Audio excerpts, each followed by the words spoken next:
Hola, buenos días. Una sala, como podéis ver, dedicada a la escultura clásica, en este caso. Así que aprovechando que estas salas están vacías, vamos a mostrar, pues parte de esta colección de escultura clásica que conserva el museo.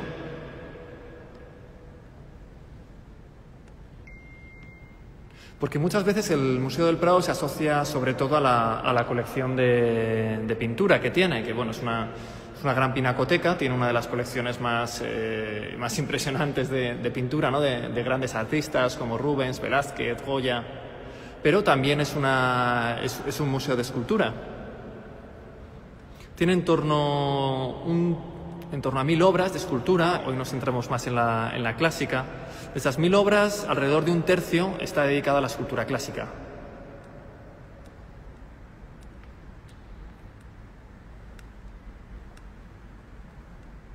Y para ponernos un poco en contexto de qué tipo de obras de escultura se pueden ver en el Prado, porque claro, provienen de una serie de colecciones, con lo cual su origen, como sucede en el Prado, se puede ver aquí, se nota el eco.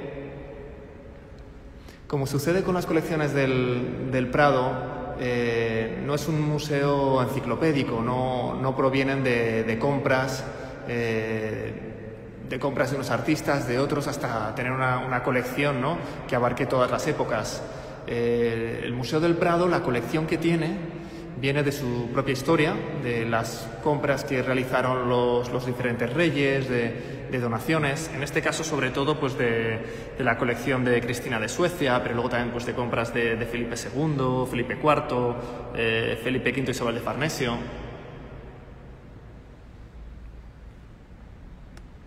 Y casi todas son obras traídas de Italia entre los siglos XVI y XIX. Son colecciones que recuerdan a las galerías de esculturas que se conservaban en Roma, en Venecia, Florencia, Nápoles. Prácticamente no hay originales griegos, pero sí que hay muchas copias de obras griegas clásicas y helenísticas. También al fondo veremos luego retratos imperiales, de la Roma imperial.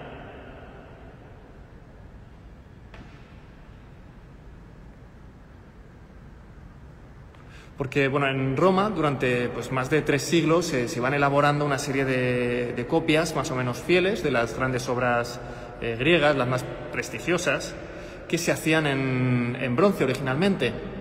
Y en muchos casos lo que nos ha llegado a día de hoy son estas copias, no los originales.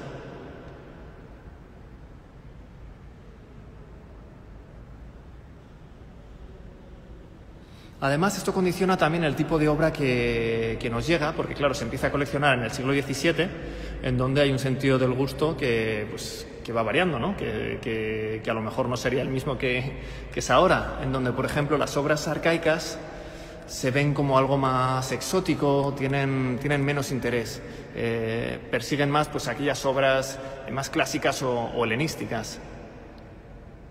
Sin embargo, tenemos algunas excepciones, por ejemplo, esta cabeza de caballo, que es de taller ático, es una obra de hacia 1515 a.C.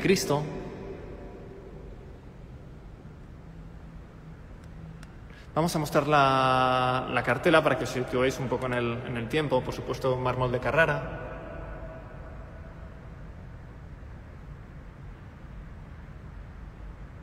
Y que además pasa a formar parte de la colección del museo gracias a una donación de Mariano de Zayas,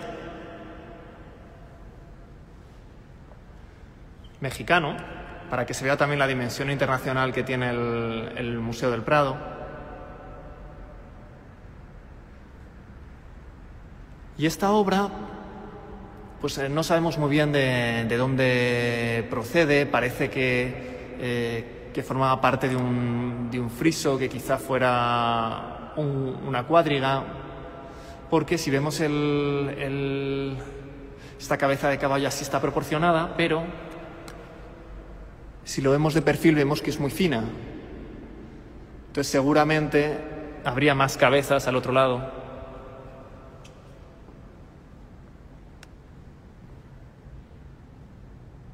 También tenemos otras obras arcaicas como este magnífico Kouros, en pequeño tamaño, Taller de Naxos. Es una obra de hacia el 545 a.C. Vemos un poco el comienzo de esta escultura griega, mucho más rígida.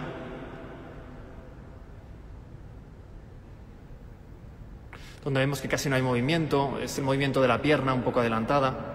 Y luego es una pena porque falta la cabeza, donde se mostraría pues, estos rasgos típicos del Kouros y con el cabello con las trenzas.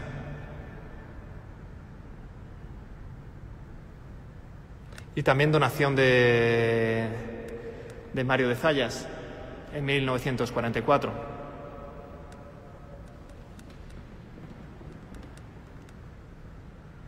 Luego tenemos copias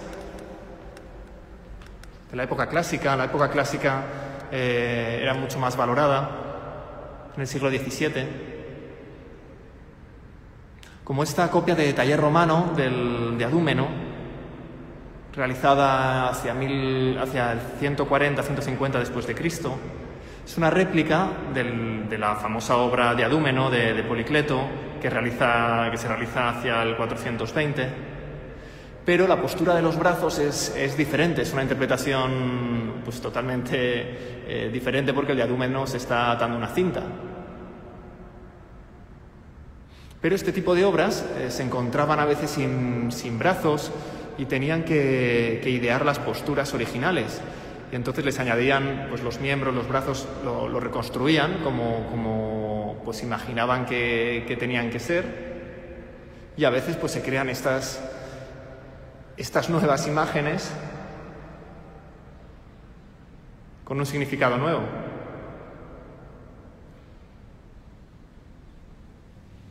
O, por ejemplo, vemos otra copia de taller romano, es Atenea Pártenos, la famosa estatua de Atenea que realiza Fidias para el Partenón. Esta es una copia que se realiza hacia el 130-150 después de Cristo. La original de Fidias la realizarían en el 447 más o menos antes de Cristo. Y esta es muy pequeñita, claro, porque la original tendría 12 metros. Estaría hecha de oro y marfil.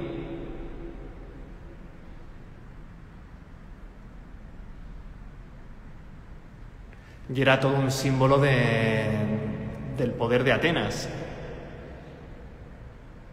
Además, financiada con los fondos de la Liga Antipersa.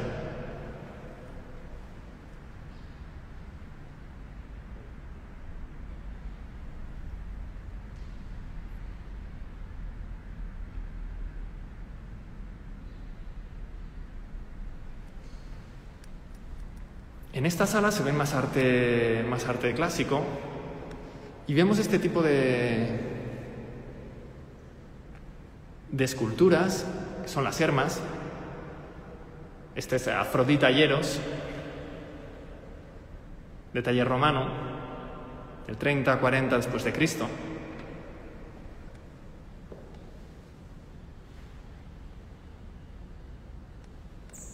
No es la única herma que se conserva en el Prado, podéis ver aquí otras. Que este tipo de esculturas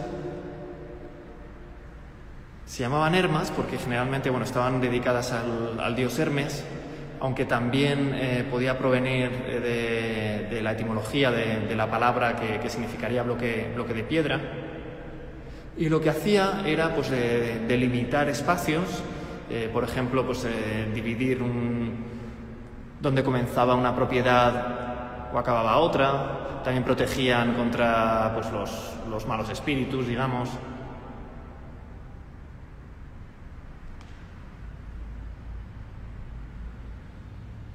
Y es una forma que vais a encontrar en muchos museos y en este en particular, en el Prado, dentro de la colección de escultura clásica.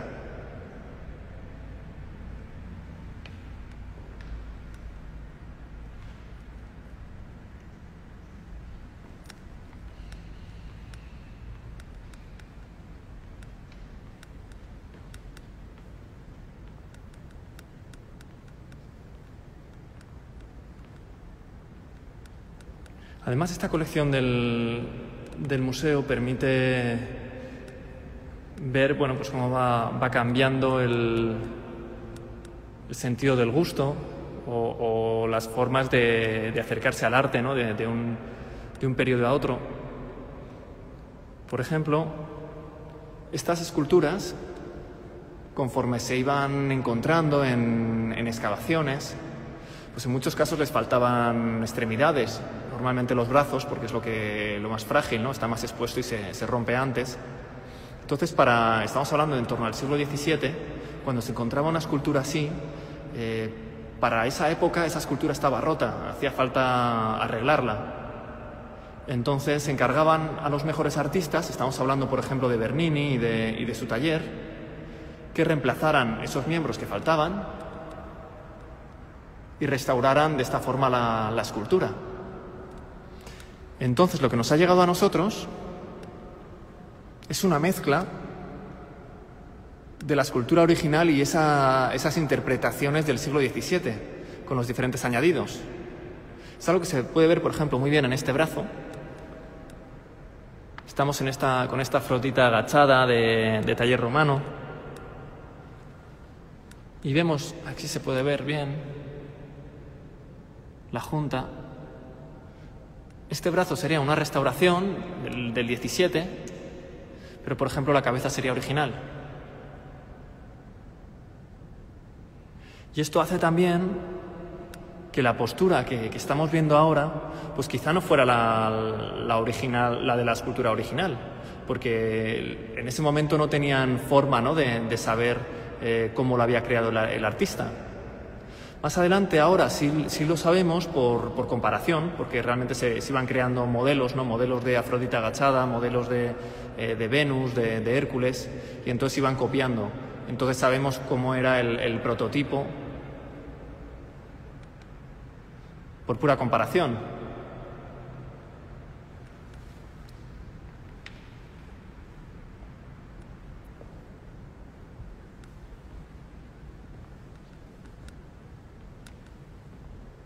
Se puede ver, por ejemplo, la cabeza aquí también.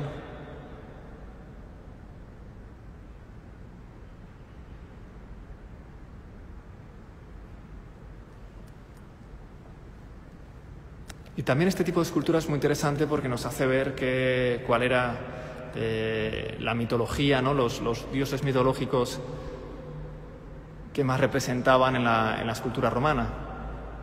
Vemos, por ejemplo, este Hércules, con este torso tan poderoso, ¿no? Propio del dios. Y aquí igualmente vemos cómo el torso es de la escultura original. Sin embargo, la cabeza es una restauración del XVII.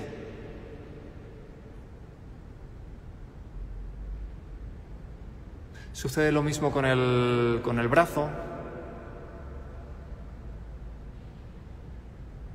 y con la clava. La clava es esta maza, también es propia del atributo, ¿no? de Hércules.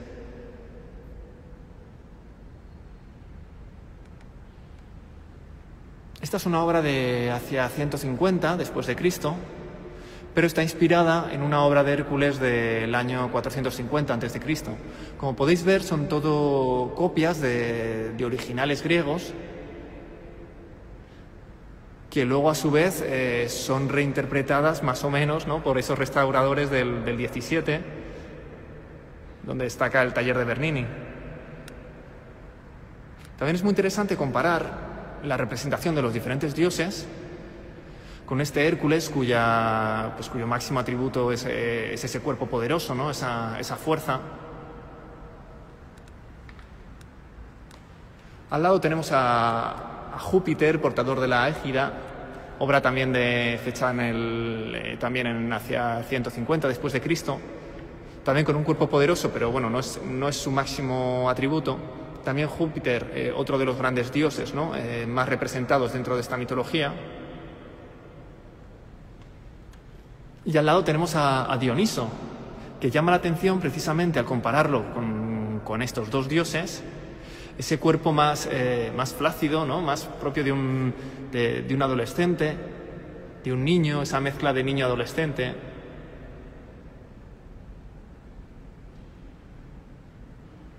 Con el vientre más abultado.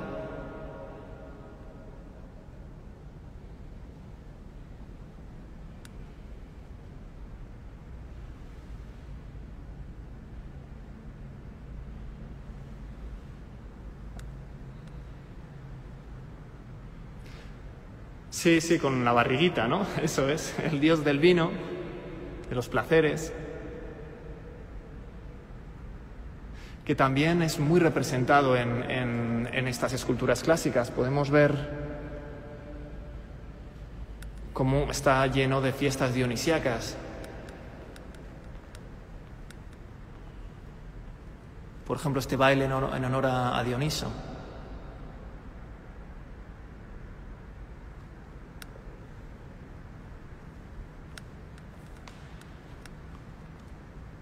O volvemos a ver aquí Dioniso y su séquito.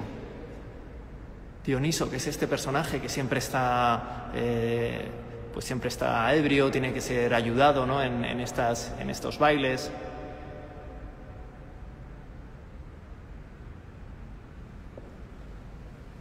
Es una representación constante. También las Ménades, que son esas mujeres que formaban parte del séquito de Dioniso. Le acompañaban bailando y eran las protagonistas de las bacanales, que llegaban a estados de trance, en donde dentro de estos ritos pues estaba pues mataban animales, los desmembraban, bueno.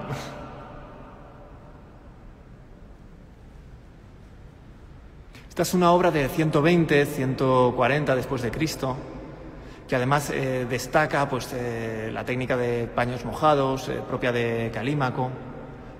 Calímaco, que es también el autor del Capitel Corintio.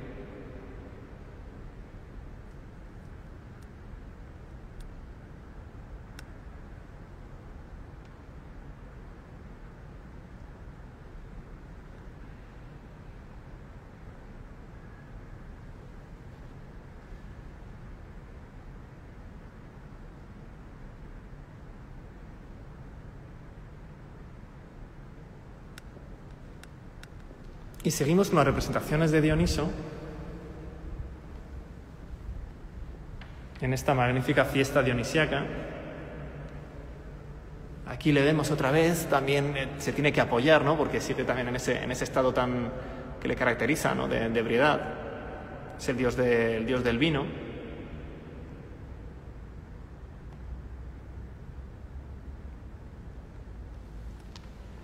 Rodeado de sátiros.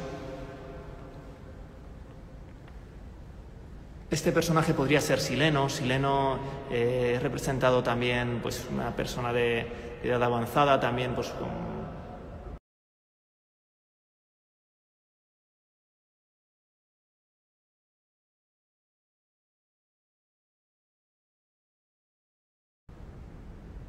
Esta obra, además, nos ayuda a hablar también de otro, como decíamos, que el Prado pues forma parte. En el fondo las colecciones tienen mucha historia y están muy interrelacionadas unas con otras. Esta obra perteneció a Rubens. Rubens también era coleccionista.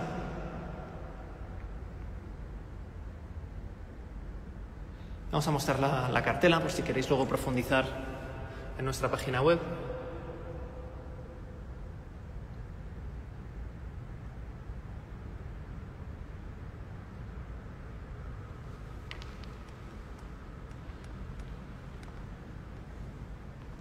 Y al fondo podemos ver otra de las grandes obras del museo.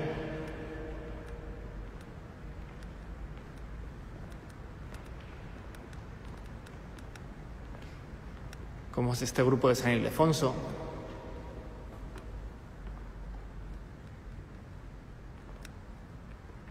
Este Orestes y Pílades, conocido grupo de San Ildefonso también, porque estuvo ahí mucho tiempo. Es una obra de hacia el siglo X a.C. Es una de las obras maestras también de escultura clásica del museo. Muestra un estilo bastante ecléctico porque, si os fijáis, realmente es un conjunto de 3 esculturas. La pareja que estamos viendo, de Orestes y Pílades, pero también esta pequeña escultura de aquí,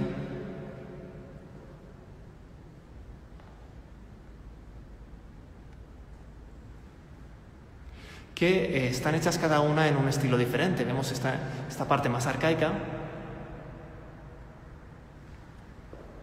la parte más clásica y la parte más helenística, con esa curva praxiteliana tan pronunciada en forma de S.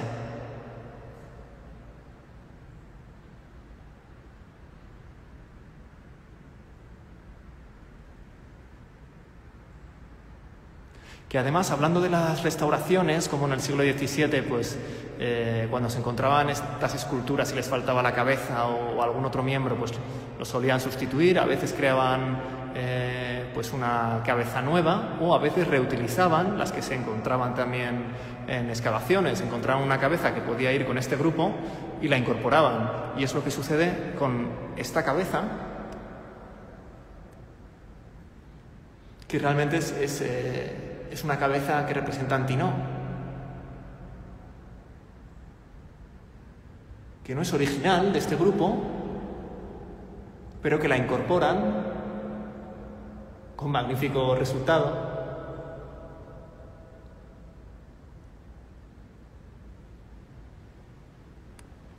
Y eso nos habla también, pues, de cómo ha evolucionado, ¿no?, la forma de restaurar este tipo de obras y cuál es nuestra aproximación al arte.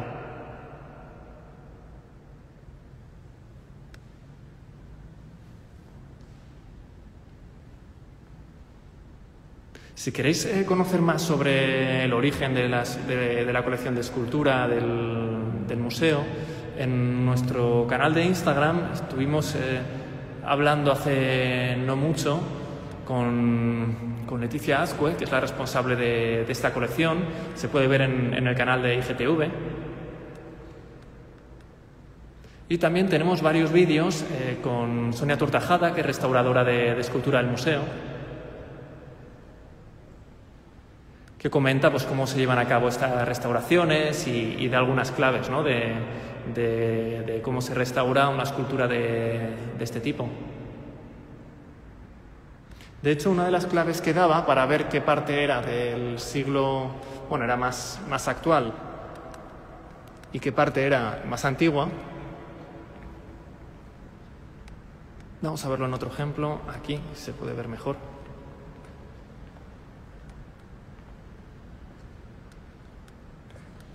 Era estos toques que podéis ver un poco, estos puntitos marrones que se ven a veces que se puede ver a veces en la escultura. Eso se produce cuando la piedra, el mármol, ha estado enterrado durante muchísimo tiempo. Se crea una reacción que produce este tipo de manchas. Entonces, esto indica que esa obra pues es muy antigua. Sin embargo, como podéis ver, este añadido del siglo XVII no tiene ningún tipo de mancha.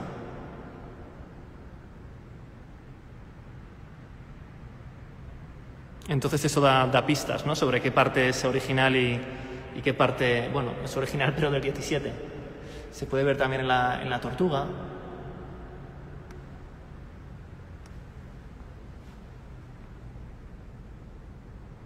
Como comentamos, estas son manchas que salen cuando la piedra ha estado bajo tierra durante muchísimo tiempo. Y se puede ver continuamente en este tipo de obras.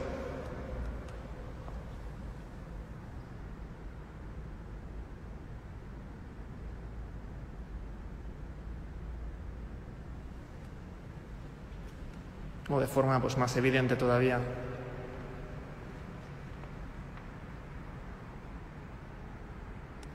En este pequeño Eros, que vemos también con su curva, ¿no?, praxiteliana, también con un cuerpo más delicado en comparación con las grandes obras que veíamos, por ejemplo, de Hércules o Júpiter.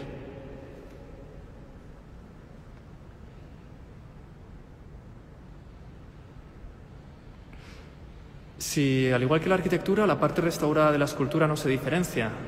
Preguntan, es que estamos hablando de restauraciones que no son actuales. Ahora mismo esto no se llevaría a cabo. Ahora mismo vemos un torso, un cuerpo como este, y para nosotros tiene valor. Sabemos apreciarlo y sabemos ver las formas, nos interesa como es. Pero cuando se encuentra este tipo de obras en el siglo XVII, son esculturas rotas, le falta la cabeza, los brazos, los pies, hay que completarlas. Entonces son restauraciones que tienen lugar en el siglo XVII y es como llegan a nosotros.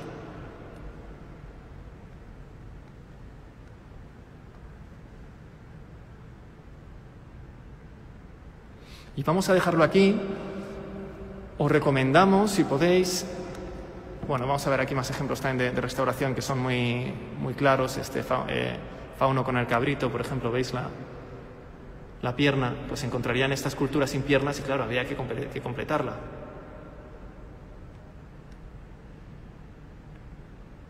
Con obras de muchísima calidad, porque los que intervenían en estas restauraciones no eran escultores de segunda fila, eran los mejores escultores.